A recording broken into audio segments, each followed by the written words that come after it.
Bonjour Stéphane, bienvenue et merci d'avoir accepté cette interview. Salut Laurent. Merci, bonjour. Donc voilà, donc en fait, on va commencer directement par le vif du sujet parce que tu as une chaîne qui est quand même très intéressante.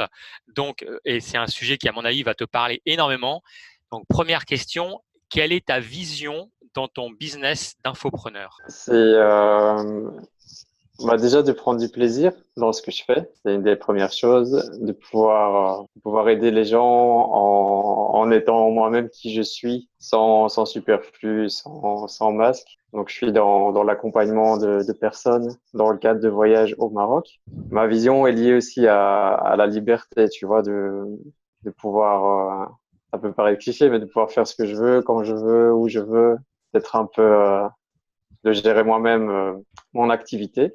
C'est ça ma vision, c'est vrai de pas retomber dans les obligations du monde du travail, mais de vraiment choisir mon chemin, de choisir où je vais et de la façon dont je le Alors c'est vrai qu'en préparant cette interview, tu m'as envoyé une photo de là où tu habites. Je pense que fais. Ouais. je pense que je la mettrai à un moment donné à ce moment-là dans l'interview. Effectivement, la notion de liberté, quand on voit où tu habites, je comprends tout à fait cette notion, effectivement. Alors peut-être un petit peu te présenter aussi brièvement pour les gens qui ne te connaissent pas. Je m'appelle Stéphane Smil, je suis originaire de Belgique et là c'est ma cinquième année que je suis au Maroc. On va dire depuis fin 2012, j'ai eu un éveil spirituel, c'est-à-dire que d'un seul coup, ma vision de la vie a complètement changé. Tout ce qui est alimentation physique, mentale, tout a changé du jour au lendemain. Ah, du jour au Donc lendemain, carrément. ouais. Ah Après ouais, c'est par palier, tu vois, mais ouais. Mais le truc est arrivé. il y a eu un déclic, il y a eu un événement particulier, il y a eu une prise de conscience, il y a eu une lecture, il y a eu une rencontre. Qu'est-ce qui s'est passé? Je sais pas si tu te rappelles, mais les Mayas annonçaient la fin du monde 21 en décembre. 2012, tu vois. Alors, je Voilà, suis pas. Alors attends, finalement, je permets juste une remarque. Je suis pas du tout d'accord avec la fin du monde. Ils annonçaient une apocalypse et ouais, dans leur terme à eux, l'apocalypse c'est pas la fin du monde. L'apocalypse c'est un renouveau. Donc autant je suis d'accord avec la notion de ouais. renouveau, voilà, autant je suis pas d'accord avec la notion du monde parce que la fin du monde effectivement a priori on est toujours là donc il n'y a pas eu de fin du monde. Par contre, je suis d'accord avec toi qu'effectivement il y a pas mal de choses qui ont on va dire, bougé, qui ont shifté, qui ont changé. Et donc, je comprends effectivement cet événement. Ouais. Donc, je te laisse Ouais. continuer. Merci. Il y a un autre terme qui serait la fin d'un monde. En tout cas, c'était la fin de mon monde d'avant D'accord. et l'ouverture vers une autre chose. Et on est beaucoup à avoir été touché par cette énergie et à avoir changé de vie comme ça à partir de 2013-2014. D'accord. OK. Donc, c'est ça qui a fait que ton basculement. Donc, tu es passé d'une vie, j'imagine, de salarié en Belgique à effectivement, maintenant, tu habites au Maroc. Voilà, donc j'étais salarié dans une boîte de télécom. Donc c'était un job purement alimentaire pour payer mon appartement et toutes mes dépenses. J'ai eu la chance d'être licencié, de quitter mon travail. C'était un grand cadeau pour moi. Et suite à ça, j'ai fait un premier voyage au Maroc pendant 2 mois dans une ferme. Et là, ça a accéléré tout le processus qui était déjà en cours. Et c'est là que j'ai eu la révélation qu'une autre vie était possible. Effectivement. Alors, une chose intéressante, tu dis, en fait, j'ai eu la chance d'être licencié. Il y a quand même beaucoup de gens, Ouais, enfin, parmi les gens qui sont licenciés, il y en a quand même, en général, c'est plutôt la catastrophe. On prend ça effectivement plutôt comme une catastrophe. Et c'est amusant parce que toi, effectivement, tu as dit j'ai eu beaucoup de chance. Et je me permets juste une ouais, petite c'est un aparté, grand c'est qu'en cadeau, ouais. fait, voilà, ici, moi, j'habite l'île Maurice où en fait les gens aussi, par rapport à pas mal de choses, ont une vision assez différente. Et j'ai une anecdote comme ça. Une fois, une amie qui va dans le sud. Le sud, c'est une région qui est un peu plus pauvre de Maurice, qui va dans la région du sud en semaine voir une amie. Et elle discute pendant une heure ou deux. Puis au bout d'un moment, l'ami lui dit bah, écoute, je suis désolé, mais là, je sais que demain, tu te lèves tôt. Je vais partir. Et l'autre lui coupe la parole. Il dit ah, non, non, j'ai été viré ce matin. Je me lève pas tôt demain. Et pendant une heure et demie, ils avaient discuté de tout, sauf du fait que la personne avait été virée. En France Ah ouais. ou en Occident en général, quand tu vas voir quelqu'un qui vient d'être viré dans la matinée, tu vas discuter de ça pendant tout le temps, quoi. Et puis c'est une catastrophe, c'est la fin du monde, qu'est-ce que je vais devenir, ainsi de suite. Et là, vraiment, voilà, c'est un peu comme toi. Oh non, j'ai été viré ce matin, c'est bon, demain j'irai pas travailler. Voilà quoi, what else? Et c'est voilà, et c'est assez, enfin, ça interloque quoi, d'avoir effectivement des gens qui ont un raisonnement comme celui-ci. C'est vrai qu'effectivement, on n'a pas l'habitude de voir ce genre de raisonnement. Donc ça, Et c'est tout ce qui t'arrive dans ta vie, tu as toujours le choix, tu vois, de voir ça comme une catastrophe ou de voir ça comme une opportunité, une ouverture vers autre chose. Ouais, exactement. Là, on est bien d'accord. On est bien d'accord. C'est sûr que sur le moment, suivant les circonstances, c'est pas toujours facile parce que des fois, effectivement, tu as un peu l'impression Ouais, d'être au bord de la falaise et qu'on est en train de te pousser. Mais effectivement, la question de savoir, c'est toujours la question à se poser. C'est pas mon Dieu, c'est une catastrophe, mais c'est où est l'opportunité, où est le cadeau, où est le bénéfice derrière ça. Alors, c'est vrai que des fois, c'est compliqué à trouver, hein, notamment par rapport à des maladies, par rapport à des pertes de gens qui sont chers et ainsi de suite. Mais il y a effectivement toujours la possibilité de se dire, et maintenant, quelles sont mes possibilités, quelle est la pire des possibilités et quelle est la meilleure, et c'est moi qui vais choisir en fait. Et c'est là qu'effectivement la vie est, je pense que le destin de la vie est, que tout le charme de la vie est là en fait. Voilà. ouais, exact. Je crois que là-dessus, on a à peu près les mêmes valeurs aussi. Alors justement, on parle de valeurs. Donc toi, quelles sont les valeurs que tu as quand effectivement les gens viennent te voir? Alors, enfin, les gens te contactent par rapport à ton site internet, hein, et puis ensuite, après, ben, tu vas te présenter un petit peu plus ton activité, mais derrière, effectivement, les gens viennent te voir. Donc toi, qu'est-ce que tu leur apportes? Qu'est-ce que tu veux leur transmettre? Qu'est-ce qui est important pour toi? Je sais pas si tu peux imaginer le contexte d'un voyage touristique au Maroc. En fait, je fais tout le contraire. Et mes valeurs, ce serait surtout la bienveillance, qui est une valeur très très importante pour moi. Donc la bienveillance pour mes voyageurs, pour mon équipe, tu vois, pour tout ce qui nous entoure. L'authenticité, le partage et de leur offrir surtout un cadre pour pouvoir se reconnecter à eux-mêmes et à une autre culture. Bah, l'amour aussi. L'amour est très important, même si c'est un mot cliché, mais c'est la base. Après, dans l'amour, il y a le non-jugement, il y a des choses comme ça. Il y a le partage, c'est aussi une forme d'amour. Le Ouais, non-jugement, c'est aussi une forme ouais. d'amour. Donc, effectivement, et l'amour, ça, on peut mettre beaucoup de choses derrière. Effectivement, c'est intéressant. Je pense qu'effectivement, le changement de cadre, c'est aussi quelque chose de très important par rapport à, effectivement, à ce que tu proposes, parce qu'effectivement, on sort les gens de leur routine, de leur quotidien, et c'est effectivement à ce moment-là qu'il peut se passer quelque chose. Tant que les gens sont enfermés dans leur quotidien, notamment s'ils ont une mauvaise nouvelle, le fait de ruminer, de Mhm. renfermer dans leur quotidien, je pense que bah, il y a les possibilités de sortir sont vraiment très difficiles. Toi, tu as dit toi-même, tu as été licencié et tu es allé au Maroc, et c'est là, si j'ai bien compris, hein, c'est là qu'il s'est passé quelque chose. Ouais, Tu serais resté en Belgique, ouais, je ne ouais. pense pas qu'il serait passé du tout la même chose, quoi. Bah, en fait, c'est ça ce que j'ai vécu moi personnellement. Je permets à d'autres de le vivre de manière plus rapide et avec un cadre autour. Ouais, je pense que c'est là que tu l'as, effectivement, que tu as ton point fort, et que tu fais un beau cadeau aux gens qui te font confiance et qui viennent te voir effectivement dans ce contexte-là. Comment ça se passe, toi, au niveau quotidien? Est-ce que toi, par rapport au niveau personnel, tu as des routines, ou est-ce que Ouais. tu as des règles de vie? Est-ce que tu peux nous en parler un petit peu? Oui, bah en fait, à partir du moment où j'ai eu ma maison au Maroc, que je me suis installé, donc après 2 ans de voyage dans le pays, j'ai directement commencé à mettre en place une routine matinale parce que je voyais souvent que c'était quelque chose qui revenait dans les personnes qui réussissent. Tu parles toujours de routine matinale Ouais. ou de routine. Donc j'ai commencé à mettre ça en place, ça a beaucoup évolué avec le temps. Maintenant, j'ai vraiment une routine très solide. J'adore ça. La première chose pour ma routine matinale, c'est en fait de la préparer le soir.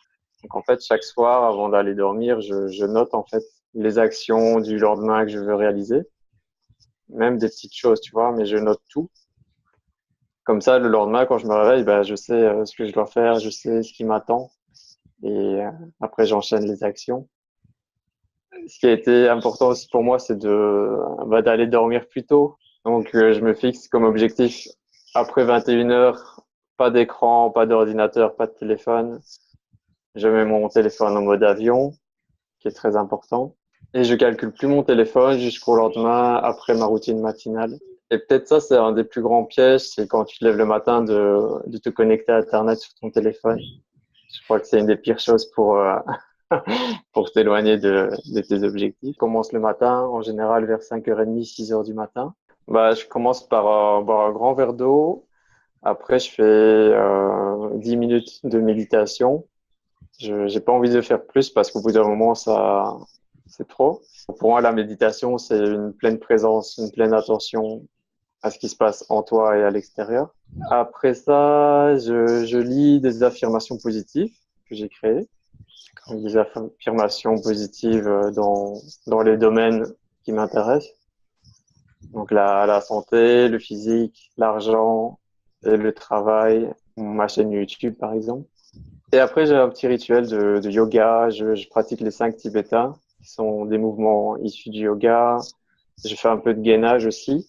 Après, je prends mon petit déj et voilà, mon rituel est terminé. Je peux commencer les actions du D'accord. jour. Il te prend combien de temps à peu près en durée ton rituel? 40 minutes, 45 D'accord. minutes. Ce qu'on peut souligner aussi, c'est que vraiment les distractions nous éloignent de nos objectifs. C'est vraiment le gros piège. Et nos téléphones, c'est un super outil, mais c'est aussi un super outil pour nous distraire. Et un truc qui a changé ma vie aussi, c'est le jour où j'ai compris que je devais désactiver toutes les notifications.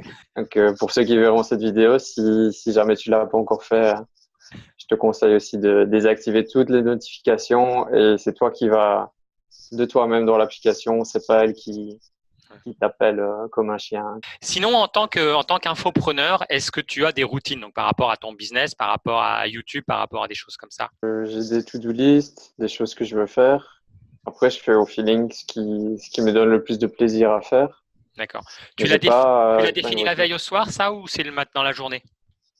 Ouais, le soir. D'accord. Pareil. Donc toujours le soir, tu définis les activités que tu vas faire le lendemain, y compris Ouais. dans tes tâches professionnelles, quoi. Après, tu sais, il y a la fameuse loi de Pareto 20-80, où Ouais. 20% de tes actions t'amènent 80% de résultats. Mais j'ai pas encore trouvé c'est quoi ça pour mon business. Donc voilà, je fais un peu de tout. J'ai pas encore trouvé la formule miracle. D'accord. Je pense que quand on est en phase, après ça dépend effectivement à quel endroit on en est de sa phase. Quand on est je dirais, en phase de lancement ou en phase enfin, le lancement, là, le lancement pouvant prendre un certain temps. Je pense qu'au départ, il y a effectivement beaucoup d'énergie qu'il faut mettre. Et au Mhm. départ, le 20-80 est quand même pas toujours très facile. Après, effectivement, ça peut être plus facile. Enfin, après, c'est un choix parce que moi, j'ai travaillé avec un peu tout type de clients. Tu as des clients qui ont des petites chaînes, donc effectivement, il faut les lancer au départ. Des clients qui ont des plus grandes chaînes. Mais c'est vrai que si le mec, il veut vraiment scaler, qu'il veut vraiment exploser, ça va être un peu moins quand même. Enfin, il va quand même falloir effectivement à un moment donné mettre beaucoup d'énergie. Alors que s'il veut juste continuer sur sa lancée et en profiter, c'est vrai que l'énergie à mettre sera quand même beaucoup moins difficile. On fera un type de contenu qui sera différent, ainsi de suite. Donc c'est vrai qu'après, sur les objectifs, il y a quand même une façon de faire qui va être différente, quoi. Mais tu vois, comme j'ai une communauté qui me suit, Ouais. j'essaye d'au moins partager 2 à 3 contenus par semaine. Donc, que ce soit une vidéo, un texte ou un email que j'envoie à mes abonnés. Ouais. Ah, donc tu as plusieurs canaux en fait. T'as YouTube, effectivement, on en a parlé. Apparemment, l'emailing, c'est important aussi pour toi. Ouais, ça, je l'ai compris beaucoup trop tard. Je crois que c'est la plus grosse erreur de mon business, c'est de ne pas avoir développé ma newsletter. Et donc là, en fait, quand j'envoie un mail, c'est aussi le contraire d'une newsletter classique. J'écris comme si j'écris à mon meilleur ami ou à un ami proche, très personnel. Et j'utilise aussi le copywriting j'ai mis beaucoup d'énergie aussi pour développer la chaîne YouTube. C'est comme, Mhm. je vois comme mon bébé, tu vois, j'y prends soin. Et j'étais sur Instagram aussi, mais j'ai laissé un peu tomber Instagram. Je trouve que ça me prend trop de temps. Donc mes vidéos, je les fais avec iMovie, qui est D'accord. le logiciel de base des vidéos sur Mac. Ouais. Mes emails, je les écris avec le bloc-notes. D'accord. Ah J'ai ouais. pas vraiment, tu vois. Ouais, effectivement, tu es dans les outils très simples. C'est qu'en fait, tu as rarement de problème technique. Tu es rarement bloqué par la technique parce qu'il y a des gens qui vont nous dire ouais, mais moi, je suis pas bon en technique, c'est compliqué, et ainsi de suite. Et toi, en fait, tu prouves qu'en utilisant des outils simples, bah, effectivement, tu as Mhm. rarement de problème technique puisque ces outils sont effectivement le bloc-notes. C'est vrai que c'est quand même plus simple comme outil, parce qu'on peut pas trouver. Donc, voilà, c'est intéressant d'avoir ton témoignage et d'avoir ta vision de faire, effectivement, parce que par rapport aux gens qui ont des objections en disant ouais, non, mais c'est compliqué la technique et tout ça, tu arrives à prouver que toi, en utilisant des outils simples qui bloquent là-dessus, on a ton point de vue qui est intéressant, effectivement. Voilà, J'aime la simplicité, même dans mon travail, dans tout. d'accord. Mais ce qui est génial au Maroc, c'est que, par exemple, ce week-end, je serai à la mer. Donc, il y a la montagne, il y a la Ouais, mer, il ouais, y a le désert. Tu peux même faire du ski. Tout est possible au Maroc. Donc, le site internet, c'est marocenconscience.com, tout attaché. La chaîne YouTube, c'est Journal d'un explorateur spirituel. d'accord. Voilà, c'est les 2 principaux canaux où on peut me joindre. Ok, Et je suis super. sur Facebook aussi. Ouais. Est-ce qu'il y a un petit conseil que tu aimerais donner à des gens qui sont qui aimeraient devenir infopreneurs ou qui aimeraient, enfin, infopreneurs, ou je dirais se lancer dans l'entrepreneuriat au sens large du terme. Parce que le but de ma chaîne Mindset Holistique, c'est des gens qui sont à peu près 35-40 ans, qui ont envie effectivement de faire une reconversion. Donc, ils ne sont pas dans la situation de quelqu'un qui a 20-25 ans, hein, mais quelqu'un qui ont peut-être des enfants, ils ont peut-être déjà un métier effectivement qui était plus ou moins établi, ainsi de suite. Ils ont un style de vie qui est établi, et de leur montrer qu'effectivement l'entrepreneuriat est possible. Alors, j'ai pas dit que c'était facile, mais que c'est possible. Et donc, par rapport à ça, effectivement, moi, le but de la chaîne, c'est effectivement de leur donner des conseils en leur demandant pour moi, l'entrepreneuriat, c'est un marathon. Donc, c'est pas une course de 100 mètres, c'est pas je fonce et puis c'est super. Mais c'est vraiment, voilà, je mets en place des choses, et ces choses, elles sont basées à la fois sur le développement personnel, à la fois sur le règle de vie. Donc, c'est pour ça qu'on a parlé de routine, et à la fois sur tout ce qui est organisation et efficacité. C'est pour ça qu'à un moment donné, je parle un peu de logiciel, parce que c'est mon petit truc à moi. Je suis quand même informaticien à la base. Et donc, pour moi, c'est important, effectivement, tout ce qui est organisation et efficacité, parce que, donc, tu as dit, toi, que effectivement, la veille, tu définissais déjà les tâches, et ainsi de suite, parce que c'est ça qui va faire qu'on va avancer. Tant que le reste est important, mais à un moment donné, il faut effectivement, une fois que tu as la vision et les valeurs, il faut avancer concrètement, et c'est ça qui va permettre. Donc, est-ce que tu as un conseil, je dirais, pour tout type d'entrepreneur, que ce soit infopreneur et commerçant, tout ça, même entrepreneur, je dirais, classique, dans le dur, un petit conseil pour effectivement passer de l'autre côté. Alors, passer de l'autre côté, pas forcément faire le grand saut, mais le déclic qui fait qu'on a envie de commencer petit à petit et qu'on s'y met au fur et à mesure, quoi. Ouais, je pense qu'on pourrait en discuter longtemps, mais déjà, une des premières choses, ce serait de trouver un domaine qui te donne de la joie et qui te passionne. Parce que si t'es pas passionné, si ça te donne pas de la joie, tu vas jamais durer, et tu vas pas pouvoir développer ton truc sur 5, 10 ans. Je suis 100% d'accord avec. C'est pour ça que je parle de marathon, c'est qu'effectivement, je vois des gens qui effectivement des fois se lancent dans des choses. Par exemple, pour certains, le dropshipping, sans savoir ce que c'est exactement, et puis sans avoir vraiment de valeur à y mettre derrière, et sans avoir. Et c'est juste, ils ont vu ça, c'est un objet brillant, ça brille, on va faire pareil, mais il y a rien derrière, ce qui fait qu'en fait, ils échouent assez rapidement en général, et ils s'arrêtent. Ils abandonnent, alors qu'en fait, effectivement, s'ils avaient trouvé quelque chose qui leur parlait plus, alors ça peut être le dropshipping, mais sur un autre produit, quelque chose comme ça, mais ils auraient effectivement persévéré et ils auraient réussi. Donc, c'est ça qui est important. Donc, je pense qu'effectivement, persévérance et l'enthousiasme, je pense que c'est deux choses très importantes quand on veut effectivement entreprendre. Et toi, t'en es l'exemple idéal, puisque ce que tu fais, c'est quand même quelque chose qui te rend heureux au quotidien. Et puis, comme tu disais, ta chaîne YouTube, tu as lancé en 2014, donc effectivement, puis tu as commencé en 2012. Il y a quand même une certaine persévérance derrière, ce qui fait que maintenant, tu en es là où tu en es, quoi. C'est grâce à ça aussi. Ouais, la persévérance, c'est la clé. Et je peux dire aussi, les lectures sont très importantes, et surtout de mettre en pratique ce que tu apprends dans les livres, l'action, le passage à l'action, de ne pas avoir peur de te former avec des personnes compétentes dans le domaine que tu vises. Voilà, ce serait ça les conseils. C'est vrai qu'effectivement, suivre les bonnes personnes, ça permet quand même d'aller beaucoup plus vite et beaucoup plus loin, quoi. C'est clair. Écoute, merci à toi, Stéphane. Donc, merci, c'était avec plaisir. Ça m'a fait énormément plaisir aussi. Je vois que avec toi aussi, j'ai fait d'autres interviews où j'avais effectivement des valeurs communes avec les gens, et je vois qu'avec toi aussi, j'en ai quand même pas mal en commun. Donc, c'est ce qui explique aussi qu'on ait tous les deux eu envie de se faire cette interview-là. Merci à toi, puis bonne continuation donc dans ton havre de paix au Maroc. Bon, merci à toi. Merci beaucoup. Et puis, bonne continuation. Ça marche. Merci, bye, ciao. Merci.